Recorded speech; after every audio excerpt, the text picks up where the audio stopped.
Hi Aquarius, welcome to your July and August 2017 prosperity reading.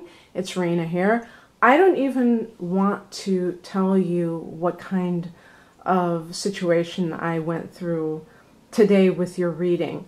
I have done 3 readings for you.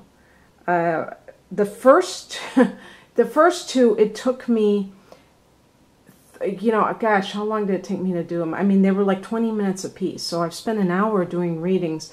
I erased the first 2, which was brilliant, and oh no, actually I erased all 3.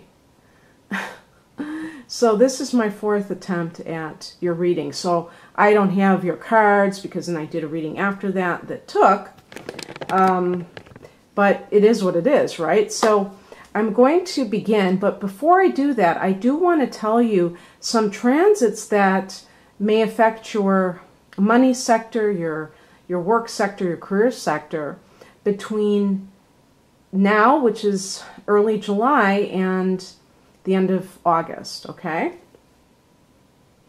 And so first of all, we're looking at your second house. Your second house, Aquarius, is Pisces. And you happen to have Neptune transiting through this house. Neptune is very indistinct. Neptune can be mysterious and, well, actually it's more like confused and deluded. And, yeah, those are the negative characteristics. But you may have felt like whenever Neptune went into your second house, this would have been, I think it was 2011, but don't quote me on that. And it's going to be there for years to come, into the 2020s, something in the 2020s. But this is a place where you may feel like you don't have like solid ground when it comes to the money that you bring in, for whatever the reason. But I will say one thing. If you take advantage of this from the positive aspects of what Neptune brings, which is having to do with spirituality and a connection to the money you make and believing that the money that you make is divinely guided, you will do very well. If you try to, I don't know what you would call it, just be so controlling over the situation that you want everything to be predictable, then that may cause problems. But there's really not much happening in this sector other than that, and that's a very long-term transit, as I told you. So we go to the 5th house. The 5th house for you is Gemini, your fellow air sign. You will have Venus in this house from July 5th until the 31st, okay? Now, during this time, the 5th house, by the way, represents love, falling in love, but in terms of money and career, it affects a business, your business, I should say, and creative endeavors that you maybe sell those too. And so if you want to start your own business, when you have Venus in that house, that can be supportive. If you already have a business, it could indicate that you're going to have more money coming in from that business, because Venus can indicate money as well. And any kind of harmonious situation. And then when Venus goes into Cancer, this is your 6th house, and this can be helpful for those people who actually are in the workplace and they have some kind of conflict. Venus, because Mars has been through there in recent weeks, and you may have this sense of like things working out. You may have a sense of, so harmony restored to your workplace. But if you have decided to work on your own, Venus in the 6th house, it can be your daily routine. You may just be feeling so much better because you don't have to deal with toxic coworkers or something like that. So it can work either way. And again, you might be receiving some kind of monetary increase. So what I'm going to do now is I'm going to start with the cards. So it'll be interesting, since I'm getting different cards this time, to see what the cards say. And I'm going to do a simple 3-card tarot spread, and I'm going to pick a couple of oracle cards and a law of attraction card that's an affirmation.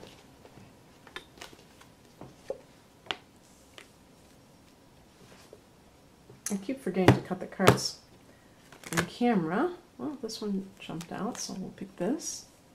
Ooh, ooh la la. Okay, these are the 3 cards.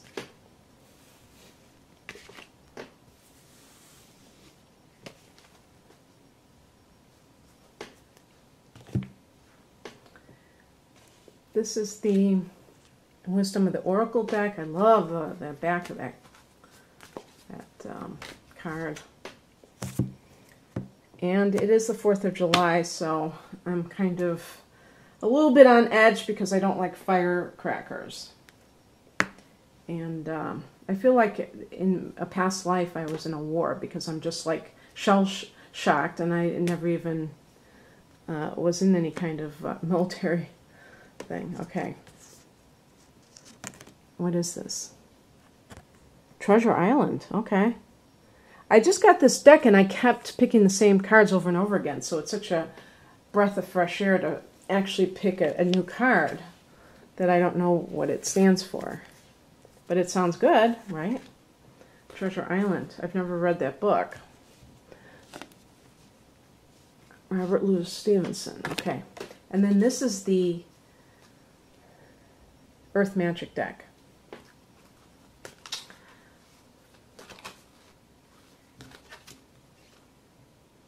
Whale.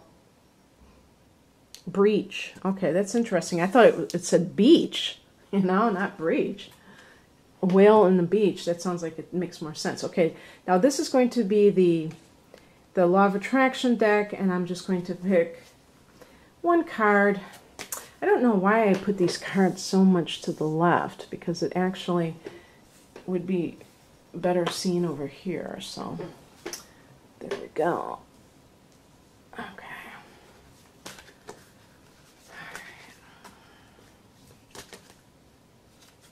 I got this for another sign. Motivation. I am motivated, and motivated people help me to improve my finances. And what I had said, talking about this card, is that it didn't, you know, the idea of motivation never resonated with me because it seemed type A. And now I understand that when you love what you do, there's a natural motivation. Sometimes things like, you know, if you're working someplace and it makes a lot of money or something, I suppose that can motivate you. But I still feel in those instances what happens is you end up just kind of using that, you know, using the money to try to bolster your sense of well-being, or kind of rewarding you for sacrificing a lot of your life for a job that you don't like. So it's really not an ideal situation, to say the least. Okay, so let me start. And so this is, it's just a simple past, present, future, but let's not get too hung up on it because you never know. Some of these cards may figure into your current situation or even your future situation. The past position, we have the King of Wands, which is a very masculine type of an energy. So that means it's a yang, outward projecting, worldly type of ambitious energy. Anytime you see wands, you're having that kind of person who, it's the fire element that is very ambitious, very interested in self-expression, but particularly, I would say, the entrepreneur. So again, with that 5th house in Gemini, Venus in Gemini, because that could be a time when you take charge of your life. This would be especially, I'm sure if you've never even thought of it, you're not going to suddenly just start a business in the next few weeks if you're watching in early July. I'm talking about if you've been mulling something over, you may find that this is a turning point in your life and that you really go for it, so to speak, because the king represents obviously authority figures, but also that authority within us that is self-empowered. And with the fire element, there's always that sense of independence, which, you know, I don't know, maybe it's kind of silly that I always like say I'm a Sagittarian, but I'm a fire sign. I like people to know, just like I like to know what other readers, what signs they are, because then I can see where they're coming from. I feel like maybe that's helpful to some people. Maybe it's just kind of childish or something, but I am a Sagittarian, and that fire element is, I don't have a lot of fire in my chart. I actually have a lot of earth, but the fire element is very much an independent thing and very creative. And so this works perfectly for fifth house matters, like starting your own business and feeling like you are in control of your life. With an Aquarius person, that, you know, Aquarius is an air sign, it's a masculine sign, so it's just like the fire element, it's masculine as well, and it is independent. The only thing, the sticking point with Aquarius is that sense of wanting predictability, even though, you know, Uranus, your ruler, is an unpredictable planet. But you have Saturn as a ruler too, so maybe some of you fall into that more traditional thing. But typically, the fixed signs, they like to have stability, but stability can easily turn into stagnancy. Is there a word? Well, being stagnant. Okay, so just keep that in mind, because this is a very dynamic card, the King of Wands. It's a take charge kind of card. Now that was in the past tense, and now we have a card of affluence, the Ten of Pentacles. Sometimes this can actually refer to inheritances. Let me see what your 8th house is up to. So your opposite sign is Aquarius, is Leo, 7th house, and so Virgo. Well, yeah, I mean, there's on August 12th, there will be a Mercury retrograde in your 8th house. And then that goes back into your 7th house at some point and goes direct on September 5th. So there could be some kind of inheritance issues for some of you. One thing I should have said about Leo is that there's a lot going on with Leo, so that affects your 7th house. 2 new moons, July 23rd, 0 degrees of Leo, and the one in August is actually a solar eclipse on August 21st. This is committed partnership, but this is also any kind of, you know, partners that you have in a business sense or clients. And so you may find out that you are having, especially if you have that business of your own, that you're having quite an increase in your client base. Because the North Node is going to be there for 1.5 years, so that can, who knows, maybe you will meet people that are your clients that will really impact your life for a long time to come. Like it's a turning point for you in that area. So just keep that in mind. But the Ten of Pentacles can be any kind of financial prosperity. Sometimes it can be family money. I said inheritance, but it could be a family business. And if that is the case, like the King of Wands could be you doing your thing, and now you have to do this, and then what do we have here? We have some conflict. So if you, let me think too, now I want to look at your 4th house. Yeah, actually, that's very interesting, because your 4th house is Cancer. Oh, no, it's not. Your 4th house is not Cancer. Your 4th house is Taurus. And there's nothing really on the horizon for Taurus.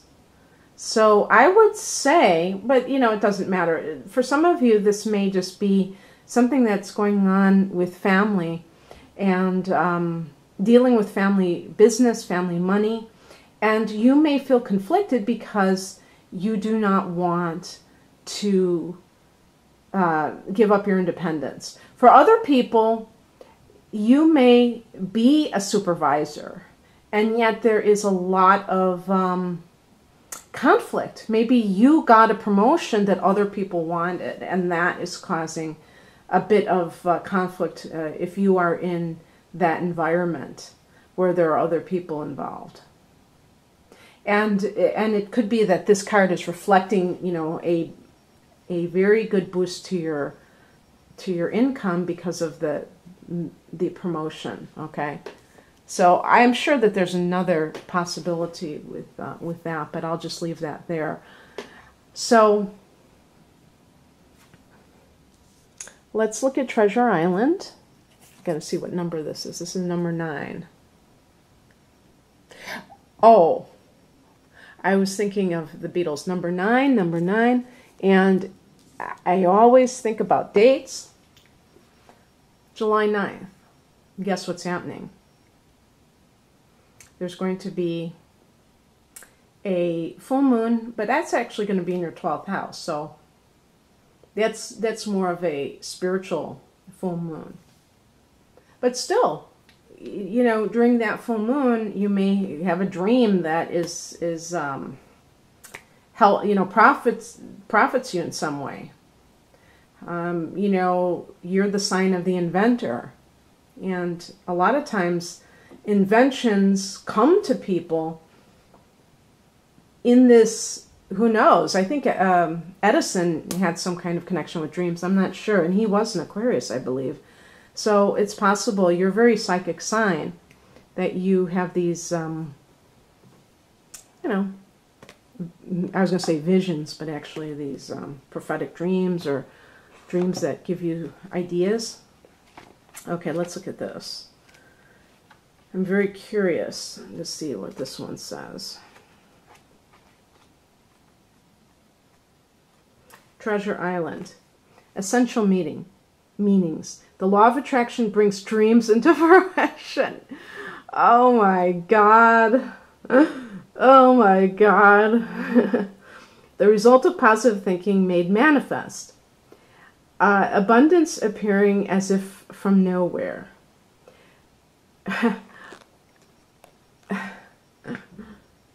Abundance. That is a card of abundance. But it's like, yeah, material abundance. Appearing as if from nowhere, financial gains and the sharing of good fortune. The oracle's message: you've worked hard and acted upon your unwavering belief in abundance, and suddenly, in the midst of it all, you hit the jackpot. You have uncovered the map to buried treasure and tapped the unlimited potential within you. What you must hone now is your ability to recognize when X marks the spot, because some of these golden opportunities may be obvious, but others may not be so readily apparent. Trust your intuition to light your way now as you enter this truly prosperous phase where all the long, hard work navigating your inner life is now paying off externally. In all aspects of your life at this time, you have good fortune. Don't forget to enjoy it and share it with others, as treasure shared multiplies like magic. And by the way, when they said dreams, they weren't necessarily talking about when you go to sleep. They were just saying, you know, oh, you know, here, I was going to say your hopes and wishes. You rule the 11th house of hopes and wishes, so it still is pretty cool. Prosperity message. At this time, you can be confident that success is yours. Your ideas are all hitting the mark, and you're in a true manifestation period when you will see evidence of the seeds of prosperity you planted in the past. The appearance of this card in a reading indicates that your dreams and aspirations align with concrete signs of prosperity in the world of form. This is a very auspicious and fortunate time for business. Creative projects will flourish as inspiration strikes. And that's 5th house, too. Share your wealth with others, too. Generosity and gratitude should lead you now. One thing that I did not mention is that on August 7th, you have a lunar eclipse in your sign. So that could be also a certain turning point of a certain way of being ending, and a new one obviously is going to come about. And it may not feel like the transformation takes place exactly on that date, because these things can have a long after effect, but whatever it is, I just wanted to let you know about that, because I think that's also very significant during this time period for you. Okay. Now, as I said, we have whale and breach. Let's see what that says. I'm also curious about that. I just have to find the booklet.